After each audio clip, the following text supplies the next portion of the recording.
What action did a fellow student express in college that made you realize they lived a very sheltered life? Story 1. I was the sheltered one. I grew up in a house in the woods with a mother who was the nicest person possible, but also a strong anti-pot, anti-television teetotaler. She dropped the ball on intercourse education as well. I hung out with the nerdy, highly ambitious kids in high school, so we never really talked about intercourse, and we all graduated without having dated or got as far as even kissing anyone. So I went off to university, a province away from my hometown, and took up residence in the dorms. Within the first month, I got to pretend I was asleep while my lascivious roommate had intercourse in our shared dorm room, had my first incredibly awkward kiss, and learned who Chuck Norris was. This was at the tail end of his memedom, so he was a popular topic. Up to this point, I actually didn't really know how intercourse worked even beyond a vague inkling of the mechanics. One of the first nights I was there, I attended a toga party in a desperate attempt to make a connection with the strange people around me. I met a nice guy and we chatted outside for a few hours, listening to the din from the dorms. I realize now that he was trying to hook up with me, but at the time I was blithely oblivious and just glad to have someone to talk to. This was the first of many times that I completely overlooked someone flirting with me. I did make some friends, but they were pop culture nerds, and I was completely unable to understand most of their jokes and references. I remember a long string of jokes being made about Scientology, and I laughed and nodded, pretending that I had a clue what they were referring to. Does this have something to do with science, I wonder? A religion based around science, perhaps? That sounds right up my alley. Wonder why these guys are making fun of it. There is a part of me that can appreciate your mom and probably your dad or whoever was raising you, keeping you out in the woods and away from TV and media, because that stuff really does kind of mess with a lot of us. But at the same time, I don't know that, completely cutting you off from any of that and then sending you into the world is quite the right choice either. I mean, you're going into the world completely unprepared. But, I guess I can kind of see it. But man, no intercourse education. I mean, that's bad. You should be educated about that stuff. And it is unfortunate that you had to, I guess, figure it out on your own, ask someone, learn to check the internet. Story 2. My freshman year, one of my roommates named Kenny had his mom come up every weekend for the first month to do his laundry for him. When we did our first major cleanup of the apartment, the four of us took different tasks. I cleaned the counters and dishes. One took the two bathrooms, one took the living room. All Kenny had to do was vacuum the hallway and take a broom to the kitchen floor. He asked where the broom was, and I said in the closet. He walked in and grabbed the Swiffer we had and started to try and use it. Kenny, if you're going to use that, it needs a pad. It doesn't need a pad, it's a broom. Kenny, that's a Swiffer. You need pads for them. We don't have any yet. Use the broom. We don't have a broom! I then walk over to the closet, grab the broom, and give it to him. Instead of sweeping it all into a corner, he just starts basically flinging the dirt everywhere. My other two roommates and I just stare at him, wondering what he's doing. Kenny, that's not cleaning the floor, that's moving the dirt around. No, that's how they do it on TV. Kenny, have you ever used a broom before? No, I never had to clean anything. At that point, our roommate's friend just grabbed the thing and started sweeping for him. Oh, Kenny, you sweet summer child. Oh, I mean, I get there's certain things that people don't know, and I'm willing to bet that we're going to hear more about people not knowing how to do laundry, but not knowing how to sweep. Come on, parents, make your kids do some chores. It's not about them doing the work for you. It's about them learning to do it themselves when they're on their own. I do love, though, that he thought just the little back and forth sweeping that you see on TV is real sweeping. Story 3. This girl I knew was so sweet and fun, but she thought everyone in the world was Christian. It wasn't that she didn't know other faiths existed, she just figured everyone shared her beliefs, which were very, very conservative. Not bashing those beliefs, by the way, to each her own. Anyway, one day we were talking about our studies, etc., and she told me it was good that I was going into my field because we need more Christians doing God's work in that field. I informed her I was raised Buddhist and was not Christian. She also tried to make me watch Christian movies and told me anyone who didn't have a Christian wedding ceremony wasn't really married, which would include my parents. I mentioned my parents' Buddhist ceremony, and she finally conceded to the fact that they could possibly be legally married. Story 4. Met this freshman that was really into science, but really had this simple, ignorant, and almost childlike idea of what a scientific career actually is. When asked, he just wanted to be a scientist, but he had no idea of the different disciplines. He once said that he wanted to graduate as a scientist to have a house with a lab built on it. It was quite sad because he legitimately had the interest, but had lacked almost all understanding of everything else. He failed almost all of his classes in the first year and dropped off. I really don't know what happened to him after that, sadly. You know, putting liquid in different beakers hoping it doesn't explode and get a bunch of ash all over your face and mess up your hair. Story 5. One of my housemates was the daughter of a Pakistani multimillionaire. She was in the middle of suddenly having to be a grown-up after a life where everything was done for her, which made her frustrating to live with, to be honest. Girl was a ball of emotional problems, alcoholism, and self-worth directly tied to how much money her father had. I overheard her talking to her housemate about how after she'd had to go to a public school for a month or so after leaving Pakistan, she apparently didn't like the other students, saying, "I realized, I was just better than them." Upon not being able to get whipped cream on her mocha at the local coffee place, what do they think I am, middle class? Once, when we were all settling in to watch House or whatever, she took off her socks. Girl had the longest toenails I'd ever seen. These suckers were Howard Hughes long. Naturally, we asked what the frick was up with that. She said she couldn't cut them, just straight up could not. We pressed her about this until she shouted, "But I always had a maid to do it." It took everyone else in the house to explain to her nails were going to snap off in her dang shoes if she didn't do something about it. She had to borrow my nail clippers because she didn't own any.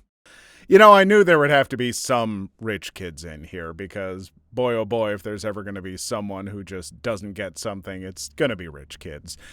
But sometimes you feel bad for them because it's like, oh yeah, their parents just raised them that way and they just don't know better.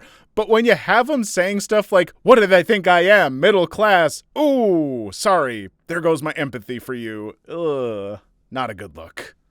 Story 6. Seeing as I was the sheltered dude, for me, it was a complete lack of self-awareness, understanding how the things I was saying were annoying as crap. I was loud as heck, but didn't really comprehend it. Luckily, my niceness was enough to compensate and get me friends, but god dang, would I have kicked my own butt if I could travel back to those days. I'm aware of the feeling, though. I know I wasn't the worst. I also know that in 10 years I'm going to think the same thing about today that I did about past me, so I'm not sure if it's that I was ignorant and sheltered or if I just constantly look back at myself as an idiot. Story 7. I knew multiple people who didn't understand how microwaves worked. The first week of living on their floor in the dorms was interesting. "No, Hannah, spoons don't go in the microwave." "Yes, Rachel, you can put a paper towel in the microwave. It won't catch fire." "Your pasta needs water, Michael. Oh my friggin' God, what are you doing?" Etc. This sounds familiar. A lad on the floor above me in the first week at university didn't realize that tins shouldn't go in the microwave until it went boom in his face. Story 8. Not really sheltered, but a guy on my floor freshman year was from Kenya, I think, and had no friggin' clue what winter was like, and we proceeded to have a really, really cold winter that year. Whenever I see him head off to class, he looked like we were about to walk on the moon. As someone who was born and raised in northern Minnesota and still lives in Minnesota, I get this just from people moving up from the south and whatnot, They hear about like, oh, winter's here, and they they come here and it's starting to get towards the winter season, and it's like, well, do you have a coat? And they'll bring out like some thin little whatever nothing, and it's like, no, a real coat. You'll die. Story 9. A girl I know had maids growing up. In a conversation about social privilege and never needing to clean up after herself, she was asked who she thought cleaned up her maids' homes. Her answer? The maids' maids. It's maids all the way down. Story 10. He wanted to bring weed with him on his trip to Singapore. According to him, dude, no one really cares about weed. Hope you showed him a return to paradise. And for those who don't know, Singapore has a zero-tolerance policy on drugs, and trafficking carries a death sentence, while mere possession is only being banned 50 times. Story 11. My flatmate in first year asked me how to cook pasta. He had never had to make himself food before. Even frying an egg upset him because of how they looked raw. It was entertaining to begin with, but really annoying after about a week. My housemate had the perfect system for making eggs. 1. Fill the pot with water. Add raw egg. 2. Put the pot on the stove. Turn on. Turn heat up all the way. Allow water to get to a hard boil. 3. Leave. 4. Return when all the water's completely boiled away. 5. Ignore housemates who are telling you you're an idiot. I understand that there are a lot of people who don't learn how to cook as a child or a teen, and even as adults. But folks, boy oh boy, if you're younger now and your parents aren't having you learn how to cook, learn yourself.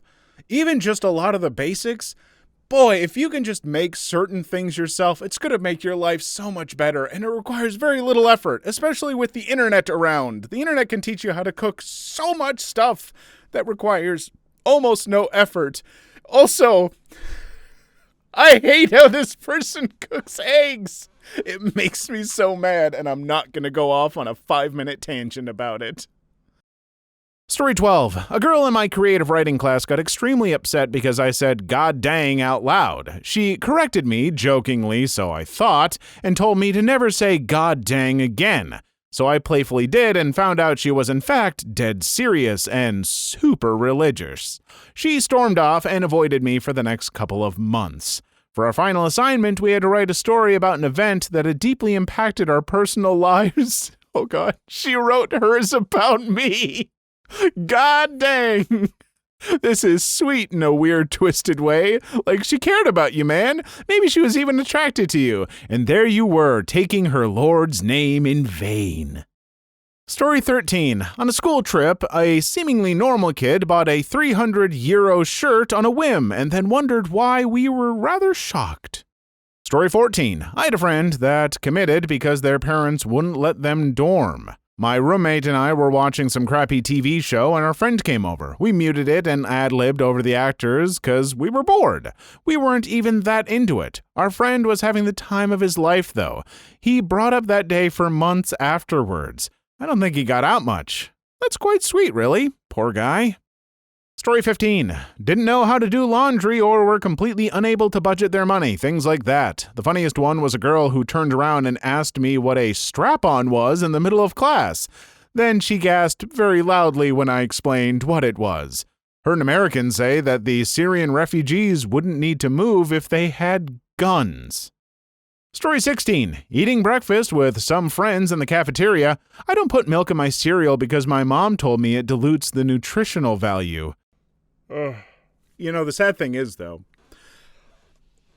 I think all of us have learned something like this from our parents. Everyone's parents have these weird little beliefs that they pass on to their kids, and you don't realize how weird and wrong it is until you're like 20-something years old and you mention it around all of your friends, and they just stare at you like you're some kind of alien, and you're like, does everyone not believe that eating raw spinach will kill you? Is that, you have to cook it because, guys? Story 17. Not knowing how to check out at the grocery store. This was the same kid who had never pumped gas before, but we'll allow that one because he was from New Jersey. I've only lived in New Jersey for 3 years, and I already hesitate every time I pull into a gas station over a bridge. I imagine in a few more years I'll have forgotten altogether and will just end up stranded at a shell in Delaware for eternity. Story 18. Not in school, but in boot camp for the Navy. All the bullet wounds on the inner city guys. I never knew anyone who had gotten shot before. Suddenly, I realized I'm showering with a bunch of dudes who had taken multiple bullets. Story 19. There were too many people who didn't know how to use the laundry machines. So very many of them. An internet friend of mine when I was in my teens had gone to college, but he wasn't sure how to operate the washer and dryer in his dorm. He ended up running back and forth between his room and the laundry to draw MS Paint pictures of the knobs on the machines to send to me so I could try and decipher them. After some troubleshooting, we got his laundry started. Story 20. Mid-college political science class, so only for people who were majoring or minoring in political science and history, a girl in class had never heard of the Cuban Missile Crisis. The teacher tried to explain that it was during the Cold War. She'd never heard of that either. Another class, one of the girls asked the teacher to cancel our final because it was her 21st birthday. She was dead serious and threw a fit when he basically laughed at her. Dorm floor girl was caught putting dryer sheets in the lint trap. Okay, so there was the part of me that was going to try and defend this woman for not knowing about the Cuban Missile Crisis or the Cold War. I mean, I know some stuff about it, but I don't know a ton of details, and I'm sure, depending on what school they've come from, maybe they don't talk about that stuff or whatever. Who knows? But if that's a class that's only for people majoring in political science and history, oh, darling, dear, sweet summer child, all the little terms of endearment so this doesn't hurt. Maybe you want to change your major. Story 21. So in the beginning of my freshman year, my roommate and I walked about a mile with this girl from our floor to go get ice cream. She said the whole way there and back that it was the craziest thing she had ever done and her mom wouldn't believe how crazy it was. Mind you, she was a sophomore. What an absolute madman. Story 22. This girl from Central Africa piped up during a conversation on ethnic political divisions along class lines in a lecture. She explained how it was all ludicrous because growing up, her driver was one of those ethnic groups and she was the other, and we were very amicable. She had just been so sheltered in her home country and thought that everyone loved everyone. Story 23. In a discussion of racial stereotypes and prejudice, one girl raised her hand and said that people often make hurtful assumptions about her just because she was majoring in theater. Most of us managed to keep a straight face, but one girl had to excuse herself, and we could hear her cackling in the hallway. That's not sheltered, that's just a drama major. Story 24. I'm glad you asked. My professor made a grown-butt man cry in class by giving him an existential crisis, and some random dude revolted against the treatment of his classmates by, I kid you not, standing up and crapping on the floor. I am 36 years old, and it was the best day of my life. That got swifty quickly. I mean, okay, God, this channel just can't get away from poopatrators, people pulling poop crimes. Great. But also, I'm really curious, what was the thing that this professor told one of your classmates that gave them an existential crisis that made them cry? I'm really curious. I'm trying to wrap my head around it, but there's so many possibilities. I gotta know. Folks, someone find this out. Story 25. A girl on my college course had never had a cup of tea, coffee, hot chocolate, or any carbonated product. She's 19. Considering we're English, this disgusts me so much. Story 26. Not one person necessarily, but the general wastefulness of people who have never had financial restrictions. For example, the people who buy new furniture for their dorm room or shared house and then just toss it at the end of the year. I loved those people. Got a leather love seat and ottoman one year, a 60-inch TV another. Please leave your story in the comments. I would love to make a video on them in the future. Also, don't forget to like and subscribe.